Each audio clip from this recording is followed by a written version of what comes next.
34절까지 우리 같이 보도록 하겠습니다. 오늘은 창세기 43장 1절에서 15절까지입니다.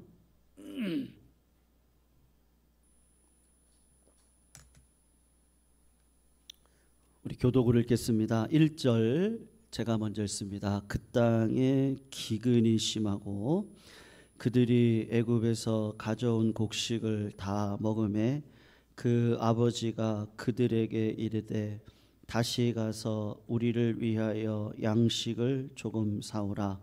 유다가 아버지에게 말하여 이르되 그 사람이 우리에게 엄히 경고하여 이르되 너희 아후가 너희와 함께 오지 아니하면 너희가 내 얼굴을 보지 못하리라 하였으니 아버지께서 우리 아우를 우리와 함께 보내시면 우리가 내려가서 아버지를 위하여 양식을 사려니와 아버지께서 만일 그를 보내지 아니하시면 우리가 내려가지 아니하리니 그 사람이 우리에게 말하기를 너희의 아우가 너희와 함께 오지 아니하면 너희가 내 얼굴을 보지 못하리라 하였음이니이다. 이스라엘이 이르되 어찌하여 너희에게 아우가 있다고 말하여 나를 괴롭게 하였느냐. 그들이 이르되 그 사람이 우리와 우리의 친족에 대하여 자세히 질문하여 이르기를 너희 아버지가 아직 살아계시냐 너희에게 아우가 있느냐 하기로 그 묻는 말에 따라 그에게 대답한 것이니 그가 너희의 아우를 데리고 내려오라 할 줄을 우리가 어찌 알았으리까. 유다가 그의 아버지 이스라엘에게 이르되 저 아이를 나와 함께 보내시면 우리가 곧 가리니 그러면 우리와 아버지와 우리 어린아이들이 다 살고 죽지 아니하리이다. 내가 그를 위하여 담보가 되오리니 아버지께서 내 손에서 그를 찾으소서. 내가 만일 그를 아버지께 데려다가 아버지 앞에 두지 아니하면 내가 영원히 죄를 지리이다. 우리가 지체하지 아니하였더라면 벌써 2번 갔다 왔으리이다. 그들의 아버지 이스라엘이 그들에게 이르되 그러할진대 이렇게 하라. 너희는 이 땅의 아름다운 소산을 그릇에 담아 가지고 내려가서 그 사람에게 예물을 드릴지니 곧 유향 조금과 꿀 조금과 향품과 모략과 유향나무 열매와 감 복숭아이니라. 너희의 손에 갑절의 돈을 가지고 너희 자루 아기에 도로 넣어져 있던 그 돈을 다시 가지고 가라. 혹 잘못이 있었을까 두렵도다. 내 아우도 데리고 떠나 다시 그 사람에게로 가라. 전능하신 하나님께서 그 사람 앞에서 너희에게 은혜를 베푸사 그 사람으로 너희 다른 형제와 베냐민을 돌려보내게 하시기를 원하노라. 내가 자식을 잃게 되면 이르리로다. 같이 있습니다. 그 형제들이 예물을 마련하고 갑절의 돈을 자기들의 손에 가지고 베냐민을 데리고 애굽으로 내려가서 요셉 앞에 서니라. 아멘. 우리가 지난 금요 찬양 집회 때 나눴던 말씀이 혹시 기억이 나세요? 요셉이 형제들을 만났음에도 불구하고 굉장히 반가워하기보다는 요셉은 여전히 신분을 숨기고 형제들에게 이제 몇 가지 시험을 하는 장면을 우리가 지난 금요일 날 42장을 통해서 살펴보았습니다. 여러분, 그렇게 해야만 했던 이유는 요셉은 믿음의 사람이잖아요. 요셉의 목적이 총리가 되는 목적은 아니었습니다. 그리고 요셉은 애굽에서 세상적인 복락을 누리면서 살아가는 것을 굉장히 두려워했고 조심을 했습니다. 그리고 오히려 믿음으로 살기를 소원했죠. 그러면 하나님께서 왜 총리를 나를 만드셨을까? 그러니까 총리가 복이 아니고요. 진짜 믿음의 삶을 살기를 소원하시는 하나님은 그 총리의 자리에 올랐을 때 요셉에게 진짜 복된 자리, 믿음의 자리를 세워주시잖아요. 이제 그게 뭐겠습니까? 일단은 하나님이 나를 통해서 온 열방을 구원의 자리로 인도해 가시는구나. 그거를 이루기를 소원했겠죠. 그리고 또 하나가 있다면 뭐겠습니까? 여러분, 우리의 고민이겠는데요. 우리 성도님들의 가정 가운데, 그리고 우리 교회 공동체 가운데, 목회자가 원하는 게 뭐겠어요? 제가 명예를 원하겠습니까? 물질을 원하겠습니까? 제가 원하는 게 있다면 구원인데요. 구원이겠죠. 우리 가족도 마찬가지 아니겠어요? 이 땅에서 아무리 복락을 누리시더라도 그것을 한량없이 누릴 수 있는 사람은 없습니다. 아무리 똑똑해도 말이죠. 그 지식을 부유하게 가져갈 수 있는 분들은 아무도 없거든요. 그러니 한계가 있는 인생 속에 영생을 바라보면서 그 구원의 가치를 깨닫고 내가 있는 이 자리에서 복의 근원이라는 게 뭐겠어요? 그러니까 요셉은 내 가정이 믿음의 가정이 아니잖아요. 완전히 콩가루 집안 아닙니까? 엄마가 4명이죠. 자식들은 시기와 질투 가운데 형제를 죽이려고 하죠. 아버지를 속이죠. 그런 가정 가운데 요셉이 진짜 원하는 게 뭐겠어요? 여러분들 잘 됐네요. 내 총리 자리를 밟고 여러분들 애굽에 가서 출세하세요. 그게 요셉의 꿈은 아니었거든요.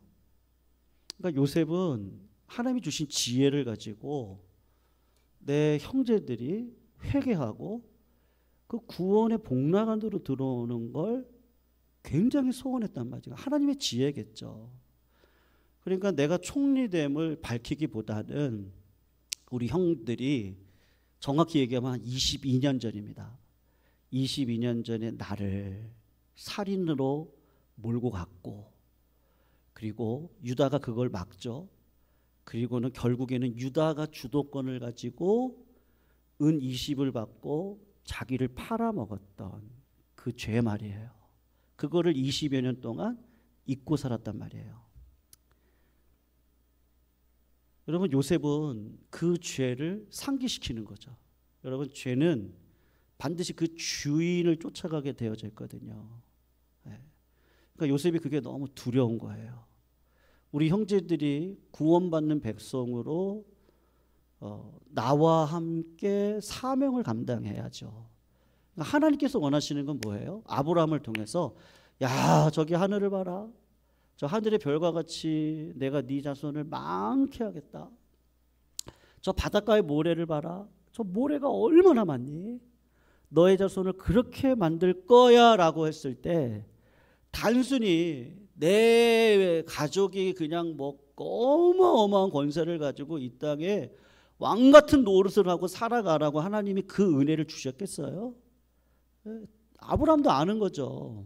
믿음으로 믿음의 가정을 이루어서 이 세상의 나라 가운데 하나님의 나라를 세워가는 그 구원의 가정을 이루어가는 것이 하나님의 본분이라는 걸 알기 때문에 아브라함은 이삭을 바치라고 할 때 주신 자도 하나님이시고 가져가시는 분도 하나님이시죠.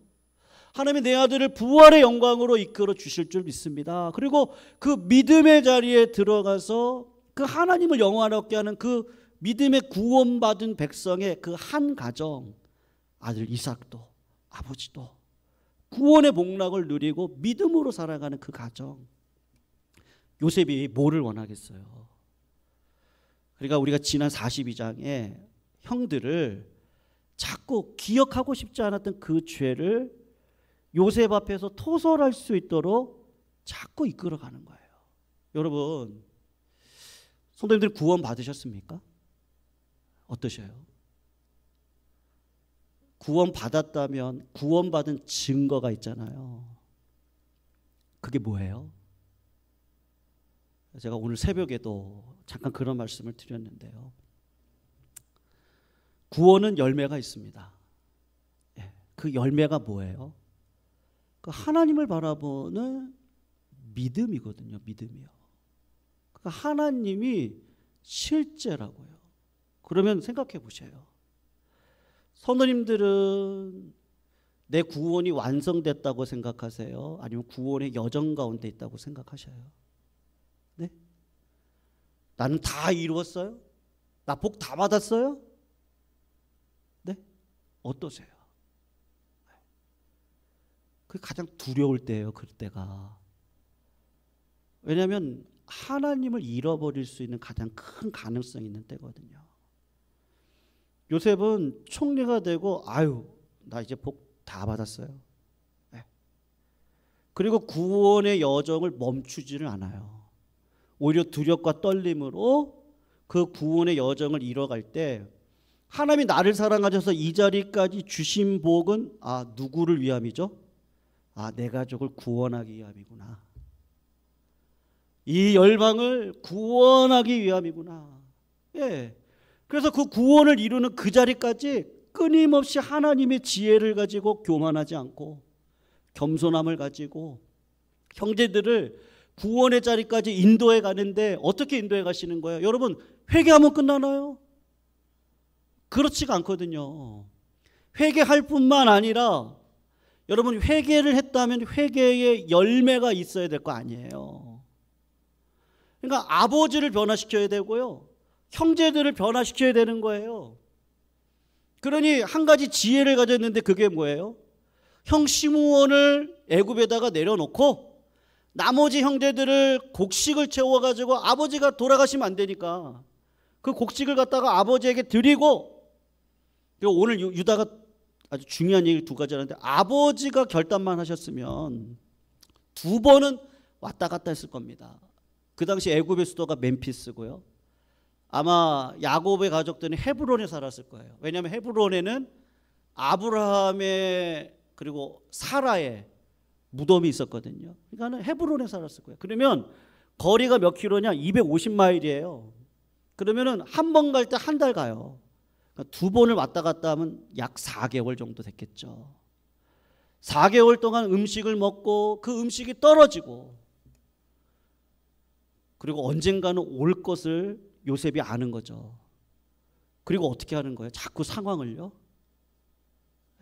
그 사람을 바꿔가는 거예요. 여러분 내 인생을 내가 사는 것 같죠? 그렇지가 않더라고요. 하나님이 우리를 자꾸 생각하는 자리로 몰고 가세요. 완벽한 자리에 우리를 세워놓지 않고 인생의 막대기를 가정에다가 두세요. 공동체에 두세요. 그리고 하나님 앞에 묻는 자리로 자꾸 나아가게 하시더라고요. 그러니까 오늘 본문을 보시면요. 요셉의 그 지혜대로 오늘 이 가정이 바뀌어가고 있는 모습을 볼 수 있는데 첫 번째가 누구냐면 유다라고 하는 자예요. 여러분 오늘 본문에 유다가 3절에서 5절을 한번 보시면 이렇게 얘기를 하거든요. 유다가 아버지에게 말하여 이르되 그 사람이 우리에게 엄히 경고하여 이르되 너희 아우가 너희와 함께 오지 아니하면 너희가 내 얼굴을 보지 못하리라 하였으니 아버지께서 우리 아우를 우리와 함께 보내시면 우리가 내려가서 아버지를 위하여 양식을 사려니와 5절을 보세요. 아버지께서 만일 그를 보내지 아니하시면 우리는 내려가지 아니하리니 그 사람이 우리에게 말하기를 너희의 아우가 너희와 함께 오지 아니하면 너희가 내 얼굴을 보지 못하리라 하였음이니라. 여러분 8절을 한번 보시면 뭐라고 얘기하죠?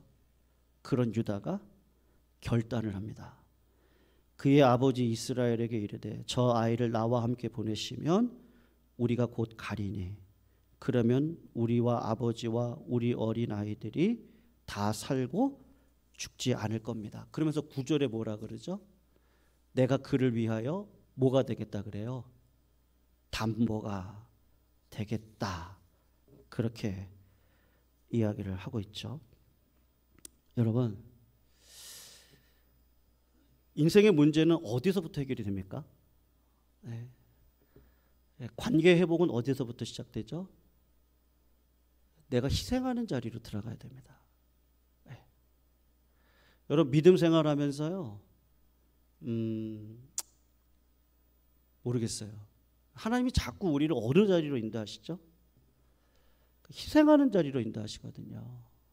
네. 그렇게 해서 관계를 회복시키고 공동체를 회복시키시더라고요. 여러분, 유다는 동생을 팔아먹은 자입니다. 근데 유다가 지금 어떤 식으로 바뀌는 거예요? 내가 희생하는 자리로 들어가는 거예요. 그러니까 자발적인 희생이죠. 네. 여러분, 예수님이 시험 받으셨던 3가지 시험 가운데 마지막 시험이 뭔지 아십니까? 마귀가 저기 산 위에 올라가 가지고요, 만국을 보여줍니다. 그러면서 했던 시험이 뭐죠? 네가 나한테 절을 하면 내가 이 세상을 다 줄 것에 대한 이야기를 하고 있거든요. 여러분, 그 시험은 뭐예요? 마귀가 예수한테 자꾸 뭐를 시험을 하는 거예요? 십자가 지지 말라는 거예요. 십자가 지지 말고 그냥 나한테 절만 해. 그러면 너 십자가 지지 않고도 이 천하만국을 얻을 수 있어. 네. 마귀가 마지막 시험이 뭐냐 하면 이 희생의 자리로 들어가야 되거든요. 그러니까는 여러분, 요셉이 이 가정에게 요구했던 게 뭐겠어요? 네? 희생의 자리를 요구하는 거예요. 근데 유다가 그 희생의 자리, 자기를 담보하는 자리로 들어갑니다. 여러분, 기억나세요? 르우벤은 뭐라고 얘기했습니까? 자기 자식을 담보하죠. 르우벤은 끝까지 어떤 자예요? 자기 자식을 담보하는 그 자리로 들어가, 자기를 희생하지 않아요. 근데 유다는 어느 자리로 들어갑니까? 나를 담보하는 자리로 들어가서 지금 이 공동체를 살려보겠다고, 이 가정을 살려보겠다고 지금 이야기를 하고 있는 거예요. 여러분, 형제들을 비난하거나 아버지를 탓하거나 뭐 그런 마음이 있을 수 있겠죠. 그런데 그런 마음들은 다 제쳐두고 아무도 나서지 않는 그 자리 가운데 내가 지겠습니다. 내가 지겠습니다. 그렇게 해서 이 공동체를 세워가는 거예요. 사랑하는 성도님들, 유다의 이 희생의 발언 하나가 그 아버지를 변화를 시키거든요. 오늘 본문 6절을 보시면 그 아버지를 가리켜서 오늘 뭐라고 얘기하나 한번 보세요. 이게 좀 성경의 기법이라고 할 수가 있는데요. 야곱이라고 얘기하지 않고 오늘 6절을 보면 뭐라고 얘기하죠? 이스라엘이, 이렇게 얘기하죠. 8절도 보세요. 유다가 그의 아버지 누구에게요? 이스라엘에게. 11절도 보시면 그들의 아버지 이스라엘이, 이렇게 이야기를 하죠. 여러분, 지금 야곱의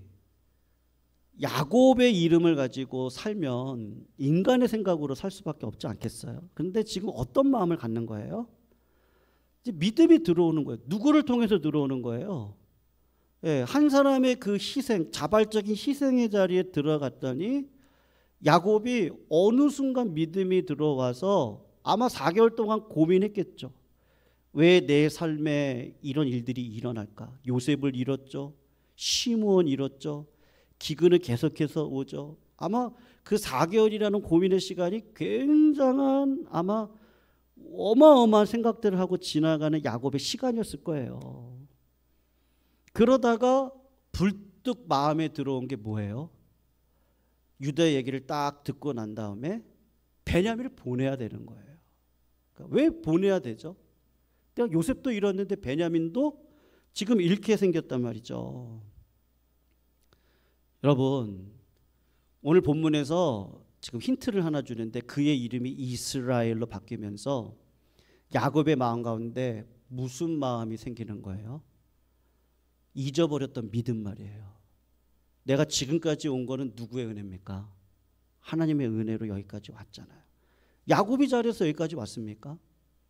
야곱은 인간적인 계획을 가지고 자기의 복락을 위해서 살았던 자입니다. 그런데 하나님이 그때 개입해 주셔서 야곱의 삶을 인도해 가셨거든요. 그러니까는 야곱이 이 자리에서 깨달은 게 뭐냐? 아, 하나님이 나를 여기까지 인도해 모셨는데 지금의 상황 가운데서도 하나님이 나를 자꾸 어느 자리로 요구를 하시는 거예요? 자발적인, 야곱도 희생의 자리로 들어가야 되는 거예요. 그러니까 하나님이 야곱을 변화시키시고 유다를 변화시키시는 거예요. 뭐를 통해서요? 요셉의 시험을 통해서 이 가정을 그냥 세상 것 심어주고 세상 것 가지고 살고 그러면 세상 것 가지고 망하다가 그냥 끝나버릴 인생인데, 그러기 전에 하나님께서 이들의 마음 가운데 그것에 흔들리지 않고 유혹받지 않고 살아갈 수 있는 믿음을 주시는데, 한 사람 한 사람을 변화시키는데 지금은 누구를 변화시키는 거예요? 유다를 변화시키고 야곱을 이스라엘로 변화시켜서, 여러분 야곱에게 있어서 생명은 뭐예요? 베냐민이거든요. 그런데 요셉을 떠나보낼 때 말이죠, 형들에게 목자로서의 삶을 살아가고 있는 형들의 그 상황을 살피고 오라고 요셉을 보낼 때, 그때 야곱의 이름이 뭐였냐면 이스라엘이었거든요. 그러니까 믿음으로 아들을 보낸 거예요. 근데 지금도 똑같아요. 야곱의 마음 가운데 뭐가 온 거예요? 믿음이 온 거예요. 내가 그동안 잃어버리고 살았던 그 믿음, 20여 년 동안요. 하나님이 나를 믿음의 자리로 초청하시는구나. 그리고 베냐민을 어떻게 합니까? 우리 한번 그거 한번 볼게요. 11절을 한번 보시면,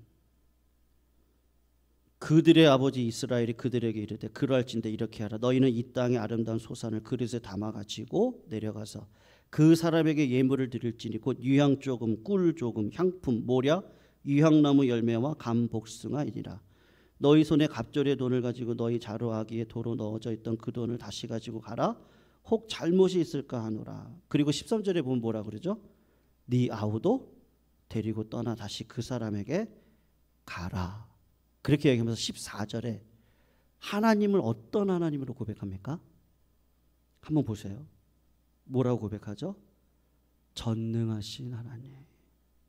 그 사람 앞에서 너희에게 은혜를 베푸사 그 사람으로 너희 다른 형제와 베냐민을 돌려보내게 하시기를 원하노라. 그러면서 뭐라고 얘기해요? 내가 자식을 잃으면 잃겠다. 그렇게 이야기를 하죠. 여러분, 엘샤다이라고 하는 그 하나님은요, 전능하신 하나님이라는 뜻이거든요. 야곱은 전능하신 하나님을 고백했던 때가 있었습니다. 세겜 땅에서 자기 딸 디나가 부끄러움을 당하고, 그리고 시므온과 레위가 주도적으로 세겜에 있는 남자들을 다 죽이죠.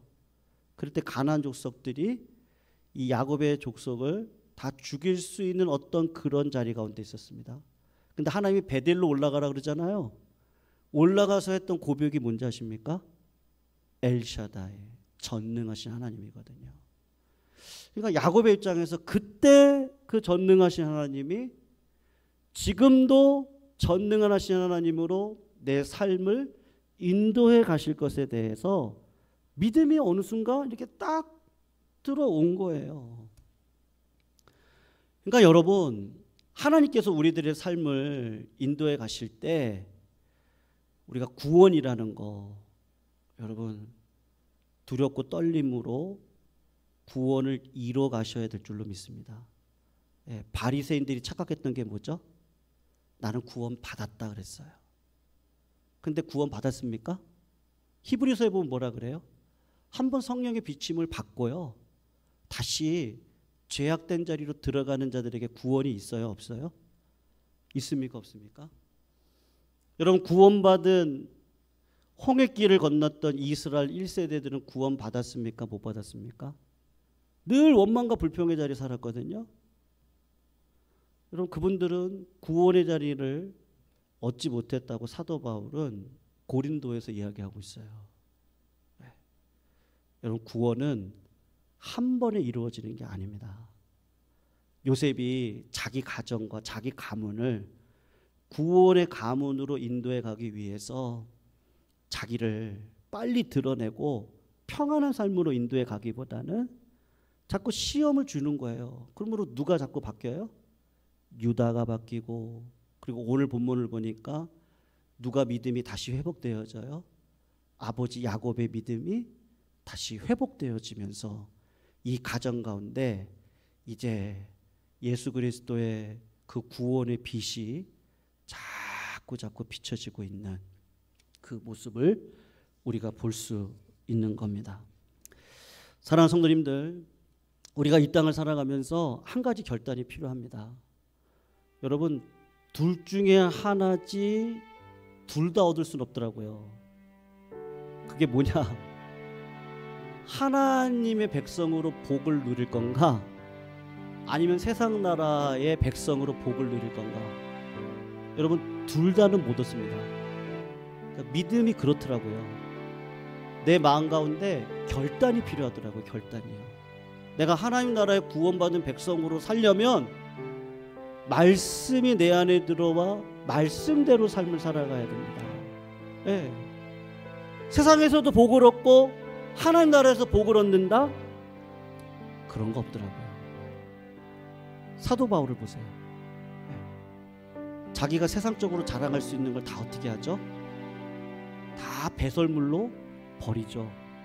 그리고 성령이 이끌어가는 대로 내 삶을 내어 맡기고 살아갑니다. 요셉도 마찬가지 아니겠어요? 세상적인 복락을 이 가정 가운데 누리고 살 수 있었죠. 근데 오히려 총리라는 자리를 숨기고 이 가정 가운데 믿음으로 돌아와야 되는 내 사랑하는 형제들, 내 아버지, 구원의 자리까지 인도해 가야 되니 어떻게 합니까? 자꾸 시험을 통해서 그들의 믿음을 연단하는 거예요.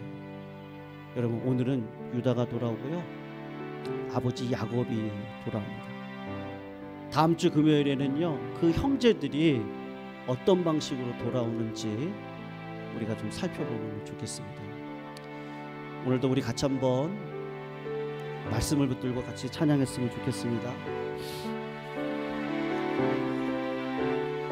나 주님의 기쁨 되기 원하네. 내 마음을 새롭게 하소서. 우리 같이 한번 찬양하시겠습니다. 나 주님의 기쁨 되기 원하네. 내 마음을 새롭게 하소서. 내 마음을